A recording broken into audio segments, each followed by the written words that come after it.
உரப்படை செய்வோம். நல்லா சத்தான ஒரு உணவு.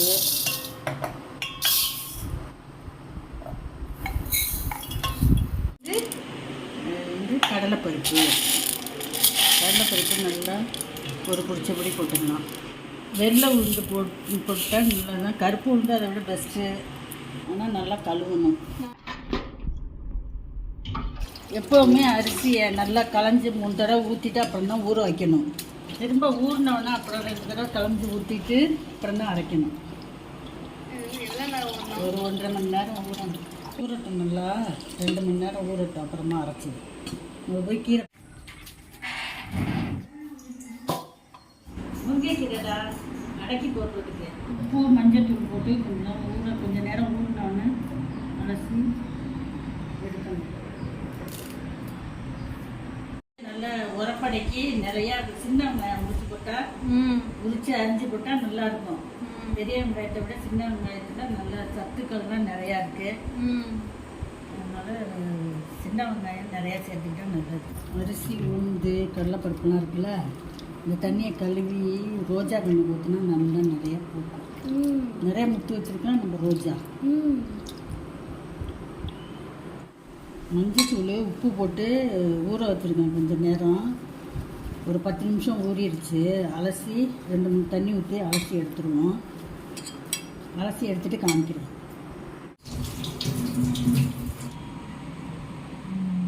ஒன்றரை சுண்டு அரிசி,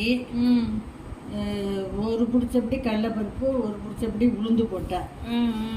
நல்லா 2 பிடிச்சப்படி கீரை, முருங்கைக்கீரை நல்லா நிறைய போட்டால் நல்லது தான். இரும்பு சத்து உள்ளது. நல்லா மஞ்சத்தூள் உப்பெல்லாம் போட்டு சத்து நேரம் ஊற வச்சு அலசி திரும்ப 2 தடவை அலசிட்டு எடுத்து வச்சுருக்கேன். அது போடணும். சின்ன வெங்காயம் நறுக்கி வச்சுருக்கேன். பல்லாரி இல்லை, அதனால சின்ன வெங்காயத்தை நாங்கள் போடுறோம். பல்லாரி இருந்தால் நீங்கள் போட்டுங்க. சின்ன வெங்காயம் நல்லது. நாங்கள் பெரும்பாலும் சின்ன வெங்காயம் தான் போடுவோம் எல்லாத்துலேயும். உப்பு கொஞ்சம் போட்டு கலக்கிக்கணும் நல்லா. மாவில் மஞ்சத்தூள், சோம்பு, பட்டை மிளகாய் போட்டு அரைக்கணும். அரைச்சி எடுத்து வச்சுருக்கோம்.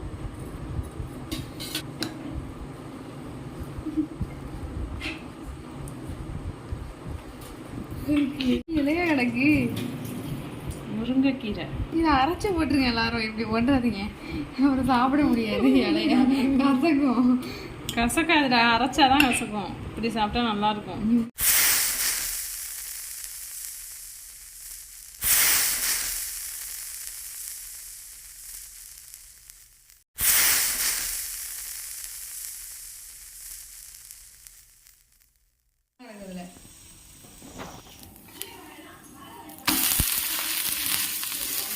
மாவை கையை வச்சு தட்டிக்கலாம். இல்லாட்டி கொஞ்சம் தண்ணி ஊற்றி கரைச்சி தோசையாகவும் ஊற்றலாம். தோசையாக ஊற்றினா இன்னும் ரொம்ப சாஃப்டாக இருக்கும். மொறுமொறுன்னு சாப்பிடலாம். ஆமாம், சில பேருக்கு சாஃப்டாக இருந்தால் பிடிக்கும், சில பேருக்கு மொறுமொறுன்னு இருந்தால் பிடிக்கும்.